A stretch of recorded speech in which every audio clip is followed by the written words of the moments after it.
Hello friends, मैं हर्षिता शुक्ला आप सभी लोगों का हर्षिता क्लासेस में बहुत बहुत स्वागत करती हूँ। फ्रेंड्स, यूपी ट्रिपल एससी पेट एग्जाम के अंतर्गत बहुत इंपॉर्टेंट प्रश्नों का रामबाण सीरीज लेकर के हाजिर हुई हूँ। इन प्रश्नों को ज़रूर देख लें और यहाँ से प्रश्न आपकी परीक्षा में ज़रूर पूछे जाएंगे। पूरा विश्लेषण के साथ आप लोग एक एक क्वेश्चन का आंसर जानते जाएंगे इस वीडियो के अंतर्गत फ्रेंड्स, और इससे आप लोगों को यह भी पता लगेगा कि आप लोग की कितनी तैयारी है, और साथ ही साथ सभी प्रश्नों का जो है बहुत ही सटीक विश्लेषण आप लोग देखेंगे इस वीडियो के अंतर्गत। अगर अभी तक आप लोगों ने हर्षिता क्लासेस चैनल को सब्सक्राइब नहीं किया है तो बिल्कुल सब्सक्राइब कर लें, नोटिफिकेशन बेल को जरूर ऑन कर लें। डेली आप लोगों को वीडियोस के माध्यम से प्रिपरेशन कराई जाएगी और बहुत ही इंपॉर्टेंट प्रश्नों की तैयारी कराई जाएगी। तो चलिए स्टार्ट करते हैं।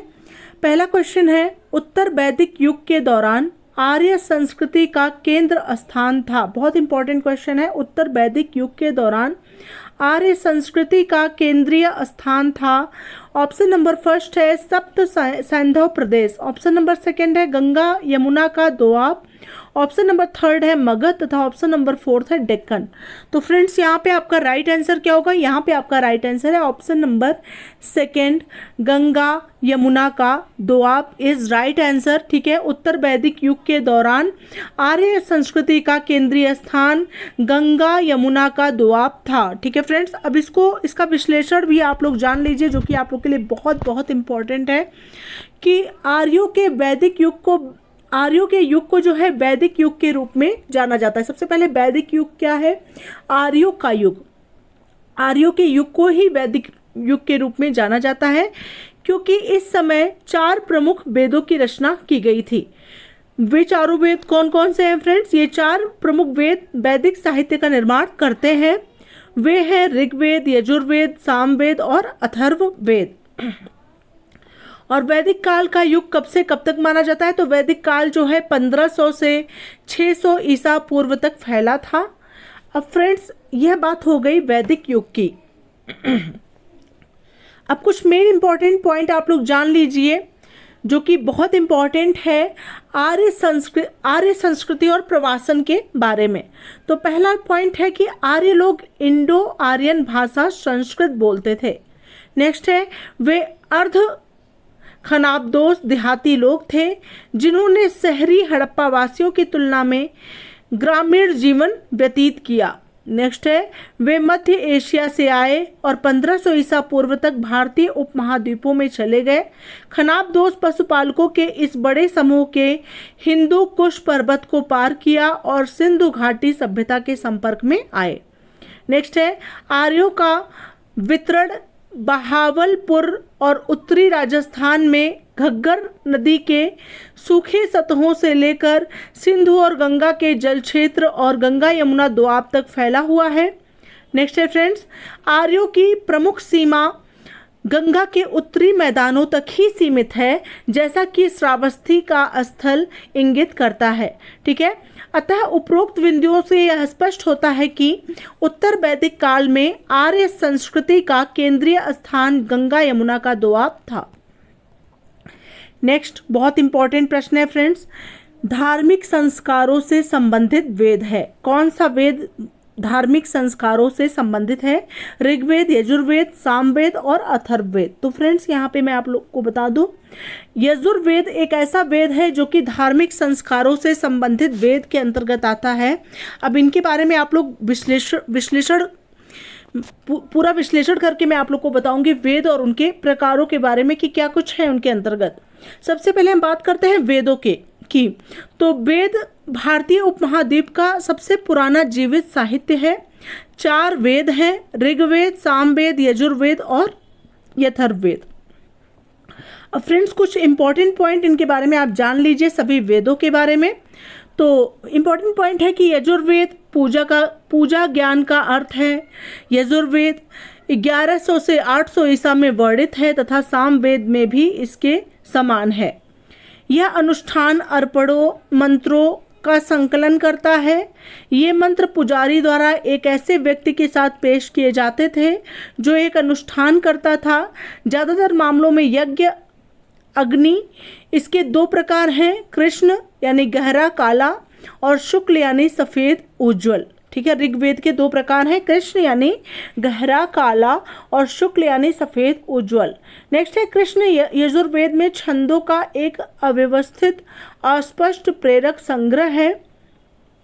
शुक्ल यजुर्वेद के श्लोकों को व्यवस्थित और स्पष्ट करता है। इस प्रकार हम कह सकते हैं कि धार्मिक संस्कारों से संबंधित वेद जो है वह यजुर्वेद है। अब फ्रेंड्स कुछ वेदों के बारे में, जो अन्य वेद हैं उनके बारे में आप लोग ध्यान से समझ लीजिए। तो सबसे पहले हम बात करते हैं इसमें ऋग्वेद की। ऋग्वेद की हम बात करें तो सबसे प्राचीन वेद जो है ऋग्वेद है। इसमें 1028 सूक्त हैं जिन्हें सूक्त कहा जाता है और यह 10 पुस्तकों का संग्रह है जिसे मंडल कहते हैं। यह सबसे पुराना वेद है और सबसे पुराना ज्ञात वैदिक संस्कृत पाठ 1800 से 1100 ईसा पूर्व है। ठीक है। अब है कि ऋग्वेद शब्द का अर्थ स्तुति ज्ञान है। इसमें 10,600 श्लोक हैं। बात करते हैं सामवेद की। धुनों और मंत्रों के वेद के रूप में जाना जाने वाला सामवेद 1200 से 800 ईसा पूर्व का है। इस वेद का संबंध लोक पूजा से है। इसमें 1549 श्लोक हैं। 75 श्लोकों को छोड़कर सभी ऋग्वेद से लिए गए हैं। नेक्स्ट है सामवेद में 2 उपनिषद सन्निहित हैं, छांदोग्य उपनिषद और केनोपनिषद। नेक्स्ट है सामवेद को भारतीय शास्त्रीय संगीत और नृत्य का मूल माना जाता है। इसे मधुर मंत्रों का भंडार माना जाता है। बात करते हैं फ्रेंड्स अथर्ववेद की। अथर्वण एक प्राचीन ऋषि और ज्ञान अथर्वण प्लस ज्ञान का एक तत्पुरुष यौगिक है। यह 1000 से 800 ईसा पूर्व का है। इस वेद में जीवन की दैनिक प्रक्रियाओं का बहुत अच्छी तरह से वर्णन किया गया है। इसमें 730 सूक्त, 6000 मंत्र और 20 पुस्तकें हैं। पेम्पलाद और सानाकिया अथर्ववेद के 2 जीवित अंश हैं। जादवी सूत्रों का वेद कहा जाता है अथर्ववेद। ठीक है। और इसमें 3 उपनिषद है फ्रेंड्स, मुंडक उपनिषद, मांडुक्य उपनिषद और प्रश्न उपनिषद। ठीक है। ये तीनों भी आप लोग याद कर लीजिएगा। अथर्ववेद के 3 उपनिषद हैं, मुंडक, मांडुक्य और प्रश्न उपनिषद। बात करते हैं अगले इंपॉर्टेंट प्रश्न की।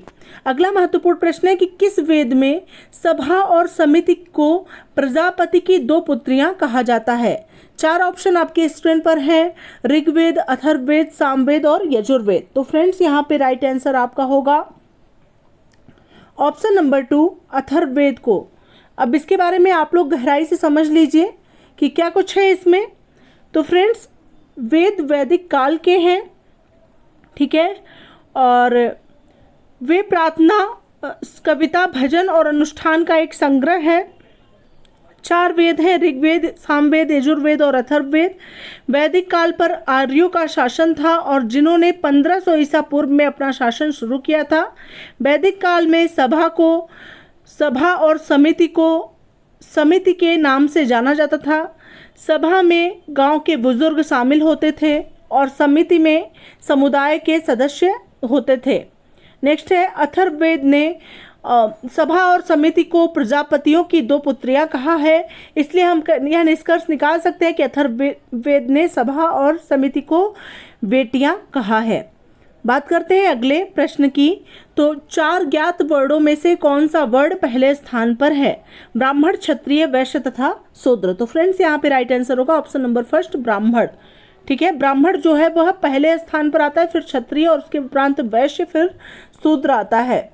इसके बारे में कुछ चीज़ें आप लोग जान लीजिए। जैसा कि मैंने आप लोग को बताया कि वर्ण एक संस्कृत शब्द है जो समाज में जाति और व्यवस्था को संदर्भित करता है। वर्ण क्या है? एक संस्कृत शब्द है जो समाज में जो है जाति और व्यवस्था को क्या करता है? संदर्भित करता है। उसके बाद है हिंदू धर्म में 4 वर्ण हैं, ब्राह्मण, क्षत्रिय, वैश्य तथा शूद्र।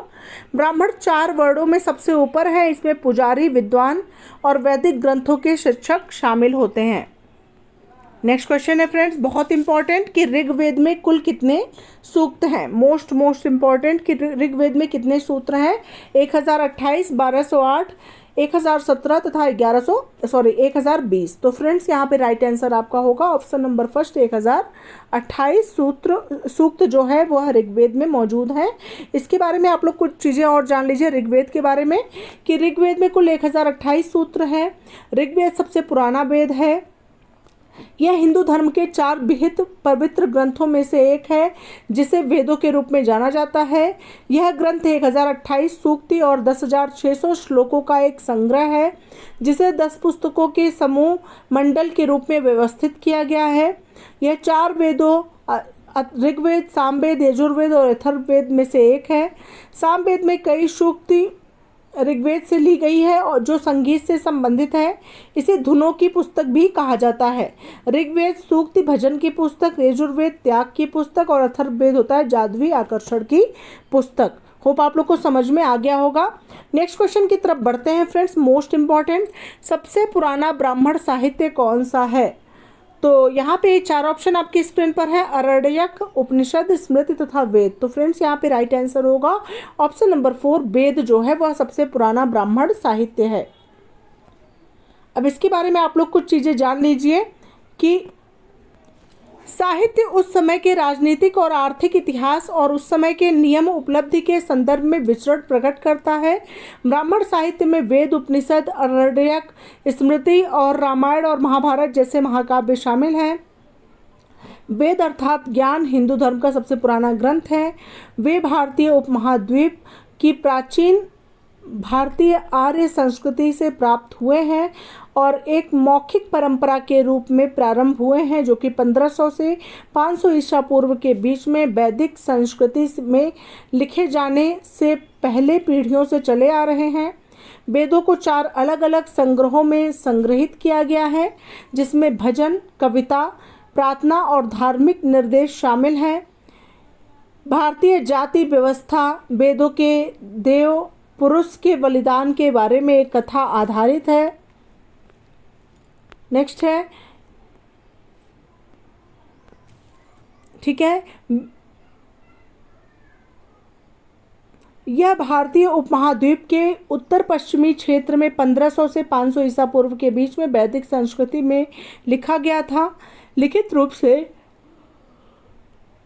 संग्रहित होने से पहले वेदों को बाद में कई पीढ़ियों के दौरान मौखिक रूप से प्रसारित किया गया था। ग्रंथों में सबसे पुराना ऋग्वेद है। हालांकि प्रत्येक प्राचीन ग्रंथों के लिए सटीक तिथियां स्थापित करना संभव नहीं है। ऐसा माना जाता है कि संग्रह 2वीं शताब्दी ईसा पूर्व के अंत तक पूरा हो गया था। ठीक है, अब कुछ चीज़ें और जान लीजिए वेद के बारे में कि 4 भारतीय आर्य वेद हैं। ऋग्वेद में उनकी पौराणिक कथाओं के बारे में सूक्तियाँ हैं। सामवेद में मुख्य रूप से धार्मिक अनुष्ठानों के बारे में सूक्ति शामिल है। यजुर्वेद में धार्मिक अनुष्ठानों के निर्देश हैं और अथर्ववेद में शत्रुओं, तांत्रिकों और रोगों के विरुद्ध मंत्र हैं। प्रत्येक वेद को आगे 2 खंडों में विभाजित किया गया था। ब्राह्मण धार्मिक अनुष्ठानों के निर्देश और संहिता मंत्र या विभिन्न देवताओं की स्तुति में भजन।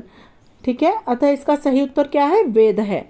नेक्स्ट क्वेश्चन है फ्रेंड्स, बहुत इंपॉर्टेंट कि वैदिक देवता इंद्र के देवता हैं। ये इंद्र किसके देवता हैं? तो हवा के, आंधी के, बारिश और गरज के, आग के। तो फ्रेंड्स यहाँ पे राइट आंसर होगा ऑप्शन नंबर 3 बारिश और गरज के देवता हैं। ठीक है, अब यहाँ पर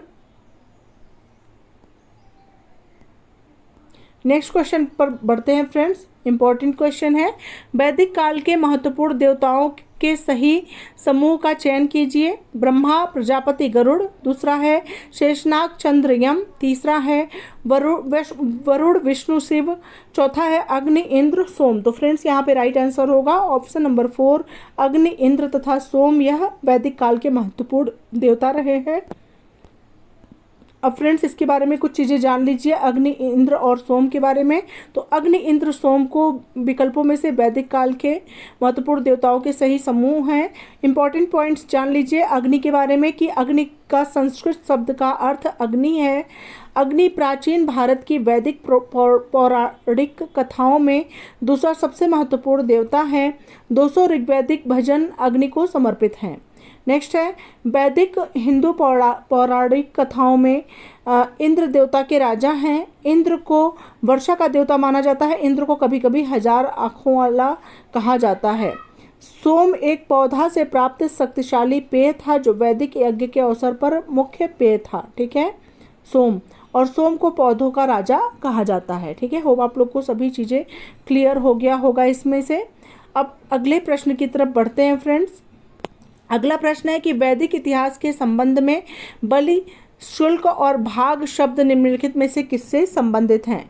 तो भजन से, बलि से, संगीत से, करों से। तो फ्रेंड्स यहाँ पे राइट आंसर होगा ऑप्शन नंबर 4, करों से संबंधित हैं। इसके बारे में कुछ इंपॉर्टेंट पॉइंट है कि मुखिया पद वंशानुगत हो गया था। राजस्व के दैवीय स्वरूप के विचार का उल्लेख इस काल में के साहित्य में मिलता है। ठीक है, इस काल में ब्राह्मणों ने सरदारों की मदद की। वाजपेयी और राजसूय जैसे विस्तृत राज्याभिषेक अनुष्ठानों ने मुख्य सत्ता की स्थापना की। नेक्स्ट है जैसे जैसे प्रमुख अधिक शक्तिशाली होते गए, लोकप्रिय सभाओं का अधिकार खत्म होने लगा। नेक्स्ट है अधिकारियों को प्रशासन में प्रमुख की मदद करने के लिए नियुक्त किया जाने लगा और उन्होंने मुख्य सलाहकार के रूप में लोकप्रिय विधानसभाओं के कार्यों में सम्मिलित किया जाने लगा। नेक्स्ट है इस अवधि के दौरान एक अल्प विकसित सेना भी राजनीतिक संरचना के एक महत्वपूर्ण तत्व के रूप में उभरी।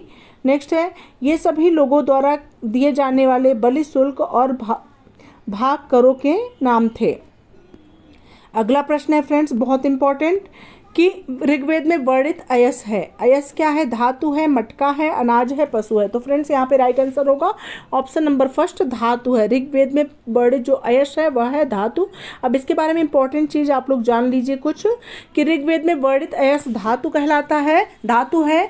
और ऋग्वैदिक संस्कृत भजनों का एक पुरातन भारतीय संग्रह है। यह हिंदू धर्म के 4 पवित्र विहित ग्रंथों श्रुति में से एक है जिसे वेदों के रूप में जाना जाता है। अगला पॉइंट है कि ऋग्वेद अब तक का सबसे पुराना वैदिक संस्कृत पाठ है। नेक्स्ट है इसकी प्रारंभिक प्रति किसी भी इंडो यूरोपीय भाषा में परिपक्व प्रचलित ग्रंथों में से एक है।